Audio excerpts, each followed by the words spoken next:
been lost, so I can see where, you know, the excitement comes from. But I don't know, man. ZeRo has been looking incredibly solid these past few events. He's been taking first back-to-back, so I think it's going to be rough for Javi to make this one happen, especially using a matchup that ZeRo is just really solid track record in. There's very few times he's actually managed to drop a set to Sheik. So. Yeah, let's be real. Honestly, we're living in the timeline where ZeRo's probably going to go on another tier of tournaments. He's already started. I wouldn't be surprised. I would actually be more surprised if he didn't take this. So I don't know. I believe in Javi. I'll say that much.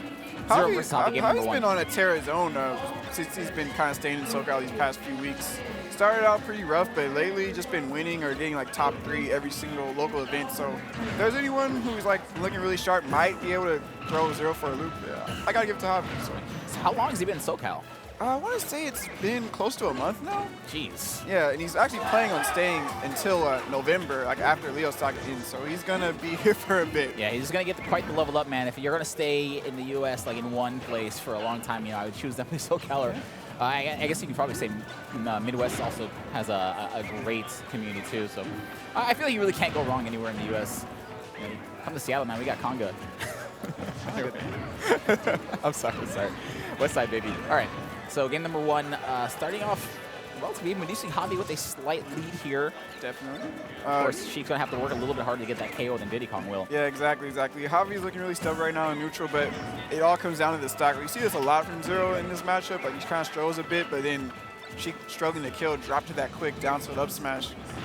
But really nice answers from Javi. He's actually not really letting ZeRo get away with that many monkey flips. He had an answer for it for pretty much the whole time so far. Yeah, man, we saw this at Evo Grand Finals. ZeRo really loves using that monkey flip kick, and don't get me wrong, for good reason. It's a great attack, and a lot of players just don't have an answer for it.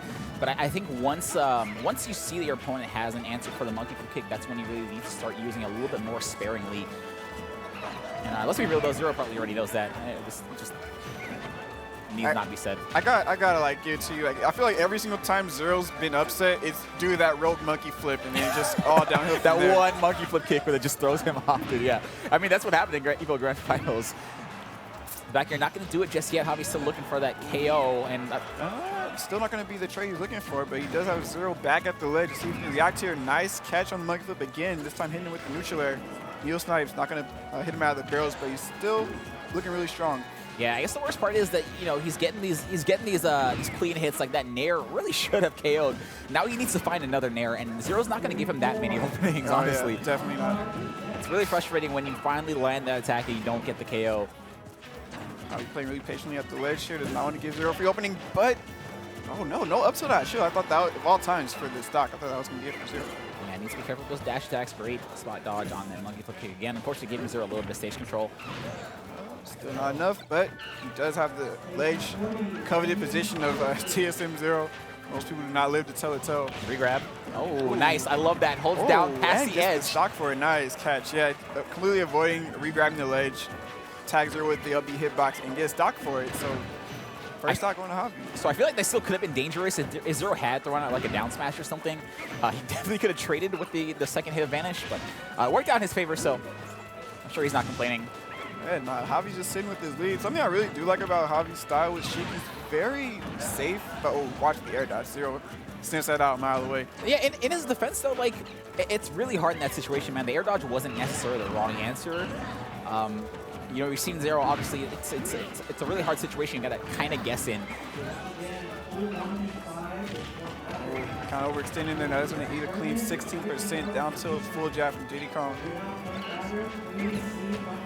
Nice pressure. Javi, I like that he's picking his spots, knowing when he can actually safely aggress ZeRo, and then when he needs to just kind of get out and reset. He did a really good job of generally avoiding the banana. I haven't seen too many trips. And knows when to pick it up too, man. I think that's really, really important to know the Kong matchup. It's not, you know, just because it's on the floor doesn't mean you have to pick it up. Yeah. All right, ZeRo pressuring Javi to the corner now. This is where things get really rough. Banana into the down tilt. Javi is struggling to get to center stage. This is where ZeRo shines, man. Your opponent trying to get back on stage, and ZeRo will not let you. His defense is just too much of a stone wall. Rough, bro. Even got the cross-up up there just to make that even more dangerous. Yep. Low ceiling combined with Town City there. Yeah, Javi's going to drop a really early stock there. How do you think they ended up on Town and City anyway? I feel like maybe not where I'd No. want to strike Diddy Kong too. I don't know. No. I'm sure it just happened, but Yeah, might have been a little bit of comfortability there, but yeah, Yeah. Town City definitely going to lend itself to Diddy advantage a little bit more than Sheik. So Javi's going to opt for the FD counter pick here. ZeRo, after the start of the match, immediately just gets his hands on Javi. 3 up airs, 22%, easy peasy. and once again, this is the same situation. Javi's found himself in quite a few times trying to just get his feet back on stage, maybe gather some stage control, but ZeRo will not let him have it for free. Nice tech chase there. Called the roll and just racking up all his percent, 81%. Javi has not really gotten the same stage at all since this match started.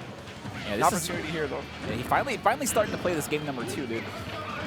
Oh, he was doing so well against Monkey Flip Kick in the beginning of the first match, and then near the end of the first match, we saw him start getting hit and grabbed a little bit more. Yeah, ZeRo. Oh, that's. Yo, yeah. what happened, dude? That was not. That was nothing like the first game. If there's one thing to talk about ZeRo, his ability to adapt is definitely some of the best in the world. That's crazy, man. Well, now Javi has quite the hill ahead of him to try to climb back up. He's not completely out of this, Diddy Kong, of course, does get games pretty easily, and we have seen ZeRo, lose stocks like that in the past. Yeah, ZeRo would definitely wear that as well. He's just trying his best to stay completely safe off stage and not really make it too easy for Javi to snipe this recovery. Wow, monkey flips everywhere. All right, ZeRo. That's when he's feeling pretty confident, man. He has a whole stock lead, so like, why not? Nice, covers the high flip kick there. See if he can punish him on the ledge. Great pivot grab to read the roll. Ooh, covers the air dodge as well. Oh, wow, the nair swing. Actually, really good call from ZeRo.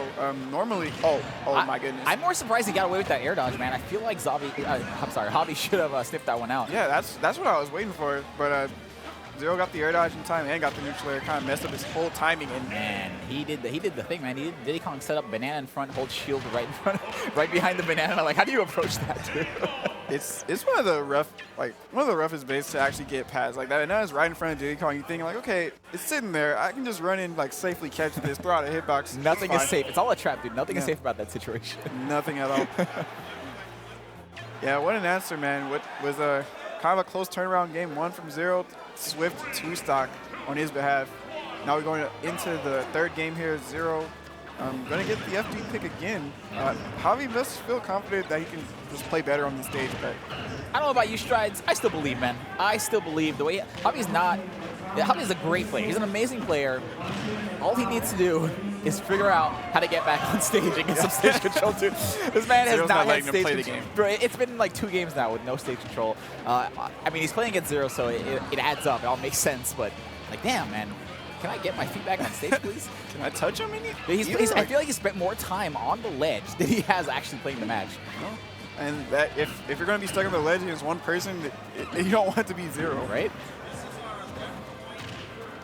Already at 100. Dude, I blinked. What happened? ZeRo literally just, as soon as the match started, that's it. As soon as the match started, ZeRo established the stage control, bullied Javi in the corner, covered all his offensive options, and just didn't let him breathe at all. So one piece of data at least Javi can probably get from this set, watching back, in the event he loses the set, I think Final Destination is probably not where you want to take ZeRo, because he didn't have a good game number 2, and definitely not having a good game number 3 here. Game 1 was much closer than either of these 2 games, so yeah. I don't think Final D is the pick. It might just be the room that he has on the stage that makes ZeRo just feel way more comfortable in his movement and just keeping Javi out. All right, now we got the banana trap at the ledge. Let's see what he can work with here. Oh my goodness, calls out the jump. That was ridiculous. Yeah, he opted to jump off his head instead of going for the attack, but still, ZeRo commanding a lot of space. Now he's just monkey flipping, kicking him just for standing in place. Like, there's very little he can do here. Doesn't get the KO with that bouncing fish, and again, that's what I was talking about. Like the first game, you finally get that attack to connect, but can't eat. Wow, she's barrels to over there. Everything works, man. It's custom combos. It's like CVS 2. Nice, and Sayer completely followed the drift from the bouncing fish and just closed it out with another 2-stock. Game 1 close. Game 2 and 3. Not at all. Utter destruction. Two stocks in a row. See, I don't know if that was necessarily ZeRo adapting, or maybe was it the stage counter pick? Like, what went wrong? Why were 2 and 3 so much different than game 1? Because ZeRo's great. Don't get me wrong. He's amazing. Has great adaptation, but that was just completely backwards. Yeah. I actually agree with you, man. Game one, a little bit smaller stage. I actually think that helped Javi a little bit more because he was actually able to keep ZeRo in close quarters where he can actually make those reads and really just capitalize. Yeah. With FD, though, ZeRo just had free reign on his movement, just go wherever he wanted, just keep Javi out and punish incredibly hard. So, I don't know, FD might not be the pick against ZeRo, man. Yeah, you got data. At the very least, you got data. You know, you still got the losers bracket. I doubt that's going to be the last time we see Javi. So. No, I definitely don't think so, especially since he's been playing so strong lately. But let's get back into that game. Check out the replays. See just what made that so dominant for ZeRo. Bro, this is it. This is the matchup in a nutshell. We got ZeRo grabbing Javi near the edge, either throwing him up or throwing him off the side of the stage. And Javi just trying to grab that ledge again, man.